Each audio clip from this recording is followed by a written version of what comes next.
Welcome to Pragati education 24। आप सभी का एक बार फिर से स्वागत है आपके अपने यूट्यूब चैनल प्रगति एजुकेशन 24। देखिए, प्रयोगशाला सहायक की वैकेंसीज के लिए अगर आप इंतजार कर रहे थे तो राजस्थान कर्मचारी चयन बोर्ड यानी कि राजस्थान स्टाफ सिलेक्शन बोर्ड ने अपना विज्ञप्ति जारी कर दिया गया है। ऐसे कैंडिडेट जो साइंस एजुकेशन के क्षेत्र में सरकारी नौकरी चाहते हैं तो उनके लिए वैकेंसी जारी की गई है। प्रयोगशाला सहायक संयुक्त सीधी भर्ती 2026। कुल पदों की अगर हम बात करें तो 804 पद इसमें रहने वाले हैं जिस पे आप आवेदन कर सकते हैं। देखिए, भर्ती की अगर हम बात करें तो अलग अलग विभाग में जो है आपको इसमें वैकेंसीज देखने को मिलेगी। लगभग 7 विभाग हैं और लक्ष्य आपका एक ही है, प्रयोगशाला सहायक या फिर कनिष्ठ प्रयोगशाला सहायक।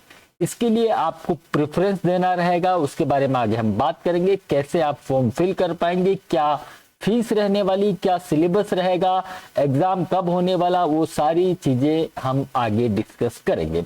देखिए, माध्यमिक शिक्षा विभाग, कृषि विभाग, संस्कृत शिक्षा विभाग, राज्य विधि विज्ञान प्रयोगशाला, जन स्वास्थ्य अभियांत्रिकी विभाग और आयुक्तालय कॉलेज शिक्षा विभाग, यानी कि इन 7 विभागों के लिए एक ही विज्ञप्ति जारी की गई है जिसमें प्रयोगशाला सहायक एवं कनिष्ठ प्रयोगशाला सहायक के पद पर अगर आप जो है एग्जाम देना चाहते हैं तो उसके लिए वैकेंसी जारी की गई है। शैक्षणिक योग्यता की हम पहले बात कर लेते हैं कि आप इसमें पात्र है या नहीं है। पात्रता की अगर हम बात करें तो पात्रता के लिए आपके पास होना चाहिए सीनियर सेकेंडरी। सबसे पहली और मोस्ट बात है, आपके पास 12वीं पास आप हो। अब 12वीं पास में क्या क्या सब्जेक्ट होंगे तो आप कहां कहां आवेदन कर पाएंगे, इस टेबल को हम अच्छे से समझ लेते हैं। यानी कि अगर आप आवेदन करना चाहते हैं माध्यमिक शिक्षा यानी कि सेकेंडरी एजुकेशन में, सेकेंडरी एजुकेशन में अगर आप आवेदन करना चाह रहे हैं तो आपके पास सीनियर सेकेंडरी साइंस में हो, यानी कि biology, biotechnology, biochemistry, physics, chemistry, mathematics, ठीक है। यानी कि कम से कम 3 विषय आपके इसमें हो तो आप माध्यमिक शिक्षा यानी कि सेकेंडरी एजुकेशन के लिए आवेदन कर सकते हैं।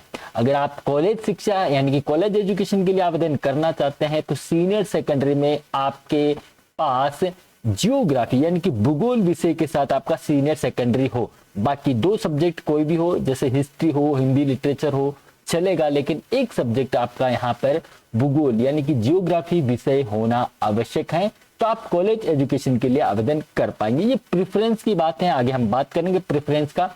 कृषि विभाग यानी कि एग्रीकल्चर के लिए अगर आप आवेदन करना चाहते हो तो सीनियर सेकेंडरी में आपके पास जो है एग्रीकल्चर साइंस या फिर साइंस यानी कि कृषि विभाग के लिए सीनियर सेकेंडरी कृषि विज्ञान या विज्ञान के साथ हो तो आप आवेदन कर पाएंगे। इसी प्रकार से राज्य विधि विज्ञान फॉरेंसिक साइंस में अगर आप आवेदन करना चाहते हैं तो यहाँ पे senior secondary science plus computer योग्यता आपके पास हो, यानी कि RSCIT कैंडिडेट, आपके पास कोई डिग्री डिप्लोमा भी है तो भी आप इसमें आवेदन कर सकते हैं, यानी कि DCA, ADCA, PGDCA, BCA वाले भी आवेदन कर पाएंगे। यानी कंप्यूटर का आपके पास ADCA या कोई भी डिप्लोमा है 1 ईयर 6 मंथ RSCIT 1 तो भी आप यहाँ पे आवेदन कर सकते हैं। जन स्वास्थ्य PhD की हम बात करें PhD की हम बात करें तो सीनियर सेकेंडरी में साइंस और रसायन विज्ञान केमिस्ट्री के साथ आपका PhD में यानी कि साइंस सीनियर सेकेंडरी और केमिस्ट्री आपके पास हो तो आप यहां आवेदन कर पाएंगे। सभी के लिए देवनागरी लिपि और हिंदी राजस्थान संस्कृति का ज्ञान आवश्यक है तो आप इसमें आवेदन कर पाएंगे। आयु सीमा और विशेष छूट की अगर हम बात करें तो आयु सीमा के अंदर मिनिमम 18 ईयर यानी कि 18 वर्ष मिनिमम आपकी एज हो। एज की गणना 1 जनवरी 2027 तक की जाएगी। मैक्सिमम एज 40 वर्ष हो, लेकिन विगत वर्षों में भर्ती नहीं होने के कारण सभी कैंडिडेट को इसमें 3 वर्ष की अतिरिक्त छूट मिल चुकी है। यानी कि जो विशेष छूट है उसके अलावा भी आपको सभी कैंडिडेट को इसमें मिनिमम 18 और मैक्सिमम 14 ईयर का एज है जिसमें 3 वर्ष की एक्स्ट्रा अतिरिक्त छूट मिल चुकी है। सामान्य महिला की हम बात करें तो 5 वर्ष की उनको इसमें अतिरिक्त आयु सीमा में छूट मिलने वाली है। SC, ST, OBC, EWS, MBC जो मेल कैंडिडेट है राजस्थान के, उनको भी 5 वर्ष की छूट है। और ऐसे कैंडिडेट जो SC, ST, OBC, EWS, MBC की महिला कैंडिडेट है, उनको 10 वर्ष की यहाँ छूट मिलने वाली है।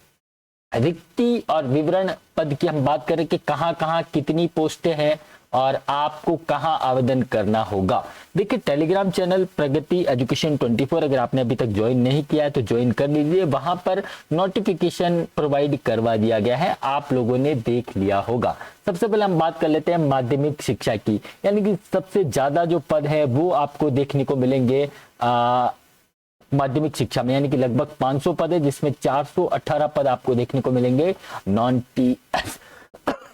टीएसपी के, और टीएसपी के मिलेंगे आपको 82 पद।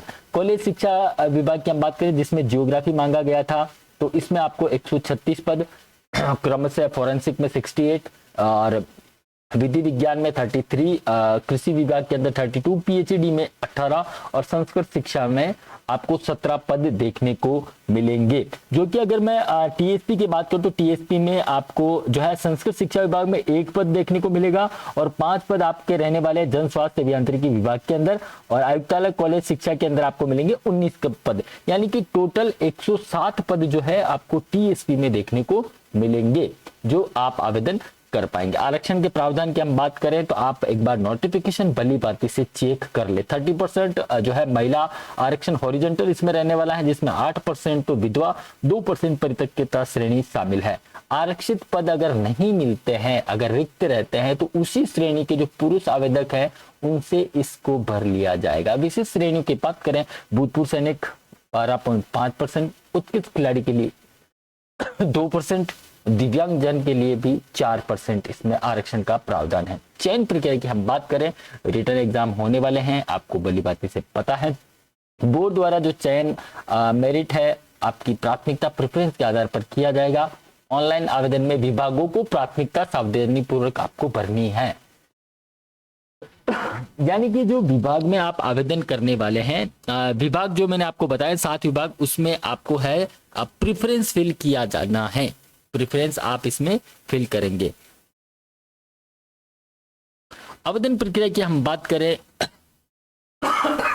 और शुल्क की अगर हम बात करें तो देखिए, सबसे पहले आपको चले जाना है एसएसओ की वेबसाइट पर, SSO.rajasthan.gov.in। यहाँ पे आप लॉगिन करेंगे, रिक्रूटमेंट पोर्टल में जाएंगे। OTR अगर आपने नहीं किया है, 1 टाइम रजिस्ट्रेशन, तो आप पहले OTR करेंगे। ये जो फीस आपको दिख रही है 600 रुपए सामान्य और क्रिमिलेयर के लिए और 400 रुपए non creamy layer, EWS, SC, ST, दिव्यांगजन के लिए, ये है OTR की फीस, 1 टाइम रजिस्ट्रेशन फीस। अगर आपने नहीं किया है OTR तो उसके लिए ये फीस लगने वाली है।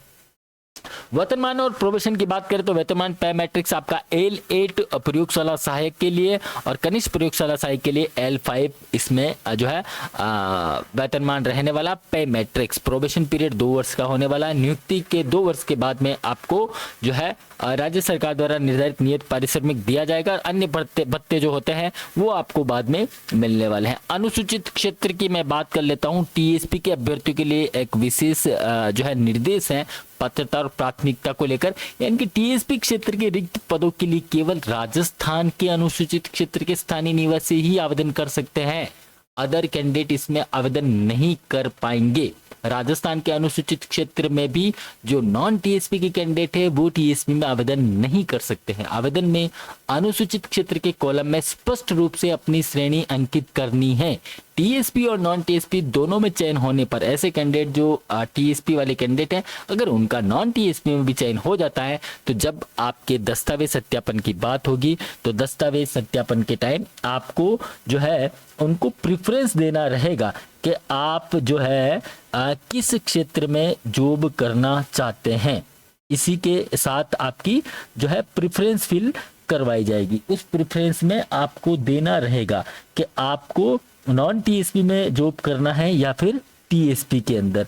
ये पूर्णतः आप पे डिपेंड करेगा कि आपको कहाँ पे जॉब करना है। बाकी अयोग्यता और सत्यनिष्ठा के बारे में आप लोगों ने नए रूल्स पढ़ लिए होंगे। जो आप फॉर्म फिल करें उसमें आप ये जरूर ध्यान रखें कि कोई भी गलती आप ना करें। अभी देखिए 4th ग्रेड का जो रिजल्ट आया है उसमें भी बहुत सारे कैंडिडेट हैं जो अब अपनी गलतियां लेकर डिपार्टमेंट के पास जा रहे हैं कि हमने जो फॉर्म फिल करवाया था वो फॉर्म फिल करते समय कुछ गलतियों के कारण जो है कुछ कैटेगरी चेंज हो गई है या और भी बहुत सारी चीज़ें हुई है, तो वो एक बार आप सही से देख लें तो सही रहेगा। गलत जानकारी अगर आप देंगे तो आपका डिप्लोमा, आपका जो ऑनलाइन फॉर्म है वो निरस्त हो सकता है। एक से अधिक डिग्री अगर आपने ली है तो इसका आप ध्यान रखें कि अगर आप रेगुलर कोर्स करते हुए अगर आपने और भी कोई कोर्स किए हैं तो वो जो है मान्य नहीं होने वाले हैं। विशेष योग्यता की हम बात करें सीनियर सेकेंडरी की, जैसा मैं पहले आपको बता चुका हूं कि ये आपके पास योग्यता होनी चाहिए। आवेदन की अब बात करें तो आवेदन 27 जनवरी 2026 से स्टार्ट होने वाले हैं, जो कि 25 फरवरी 2026 को होंगे। 25 फरवरी 2026 अंतिम तिथि रहने वाली है। एग्जाम की मैं बात करूं तो मई में इनके संभावित एग्जाम है। प्रयोगशाला सहायक भूगोल के सब्जेक्ट पर अगर आप आवेदन करते हैं तो 9 मई 2026 को एक एग्ज़ाम है और 10 मई को बाकी जो है बचे हुए कनिष्ठ प्रयोगशाला सहायक के लिए जो है एग्ज़ाम होने वाले हैं। सिलेबस की मैं बात करूं, सिलेबस आपको टेलीग्राम चैनल पर प्रोवाइड करवा दिया गया है, वहाँ से आप लोग एक बार इसको चेक कर लें। मिलते हैं नई अपडेट के साथ, तब तक आप बने रहिए हमारे साथ। थैंक यू, धन्यवाद।